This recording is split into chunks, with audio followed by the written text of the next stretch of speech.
বউয়ের সাথে মিথ্যা কথা বলা জায়েজ আছে। খুশি হন নাই? খুশি হন নাই? তো মিথ্যাটা যেন কাঁচা মিথ্যা কথা না হয়। সেটা কেমন?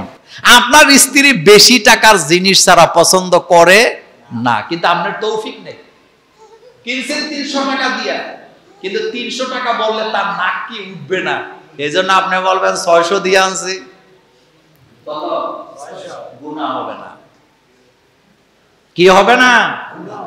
আপনি ঘুরছেন এক দোকান, কিন্তু স্ত্রীকে আয়সা বলবেন তোমার জন্য কিনতে যাইয়া কত জায়গায় ঘুরছি, আমার মন মতো জিনিস কিনতে যাইয়া 2 ঘন্টা যাবত ঘুরছি, তোমার জন্য এটা আনছি।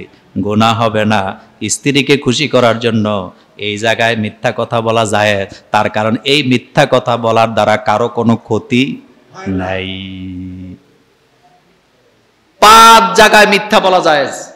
কয় জায়গা? এটা আরেকদিন বলে দিব। কয় জায়গা? এর ভিতরে আসলটাই ঘরে। 1 নাম্বারটা কোথায়? ঘরে। স্ত্রীকে খুশি রাখার জন্য মাঝে মধ্যে 2-1টা, আবার সারা জীবন বললেন না, সব ব্যাপারে বললেন না। ফোন আইছে বান্ধবীর, বউ কয় কার ফোন? কয় ব্যবসায়িক ফোন। এটা বলা যাবে? আবার যা ফতোয়া দেন যে মোল্লা ভাই বলছে বউর সাথে মিথ্যা কথা না, শুধু একটা জায়গায় বলতে পারবেন, যেহেতু আপনার স্ত্রীর কম দামে জিনিসে তার মন ভরে না, আপনার তৌফিক নাই, এখন আপনি কম দামি জিনিস কিনা বেশি দাম বলা কি জায়েজ আছে? এটা পারবেন। কোন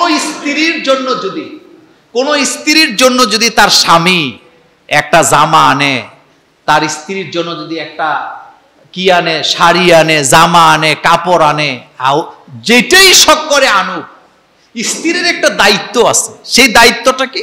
স্বামী এটা কম দামে আনুক, তোমার অপছন্দ হোক, এরপরেও স্ত্রী যদি বলতে পারে যে আলহামদুলিল্লাহ আপনি যেটা আনছেন আপনার চয়েস আছে, এটা পড়লে আমাকে মানাবে, অনেক ভালো হয়েছে জিনিসটা, তাহলে স্বামীর কলিজাটা ছোট হয় না বড় হয়? ভবিষ্যতে আরেকটা কিনে দিতে মন চাইবো।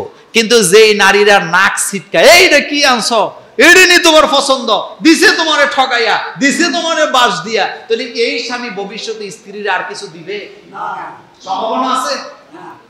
এই জন্য মা বোনদেরকে বলি, তোমরা সতর্ক হও। স্বামী যদি কোনো কিছু দেয়, তুমি এটা ভালোবাসার স্বরে গ্রহণ করবা, মাশাআল্লাহ আলহামদুলিল্লাহ আপনার চয়েস আছে, এটাকে পড়লে আমাকে মানাবে, আপনি দিছেন আলহামদুলিল্লাহ, বদলা বদলি নাই, যেটা দিছেন এটা আমার জন্য অনেক কিছু, এই কথা বলার স্ত্রীরা কখনো স্বামীর অবাধ্য হয় না। আবার স্ত্রী যখন রান্না করে আপনার কাছে কোনো কিছু নতুন খাবার নিয়ে আসে, আপনি এটা দেখার পরে বলবেন এই রান্না লবণ হয় নাই, মরিচ বেশি হয়েছে, হলুদ হাতে লেগেছে, এরকম বললে ভবিষ্যতে আর খানা মিলবো? আর আপনি যদি বলতে পারেন মাশাআল্লাহ অনেক বড় বড় নামি দামি হোটেলের চাইতে তোমার রান্না অনেক ভালো, একটা কথা শুধু বলবেন, সারা দুনিয়ার কত জায়গায় রান্না খাই, তোমারটার মতো হয় না, তাহলে এই স্ত্রীর কাছে আপনার জন্য ভালোবাসার অভাব হওয়ার সম্ভাবনা নেই।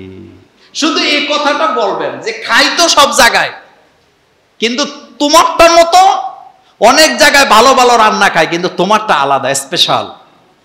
তাহলে এই জায়গায় ভালোবাসা বাড়বে না কমবে? আবার এখন মনে মনে ছেড়ে কইতেছেন মোল্লা ভাই এটা তো মিথ্যা কথা হবে। বউয়ের সাথে মিথ্যা কথা বলা জায়েজ আছে।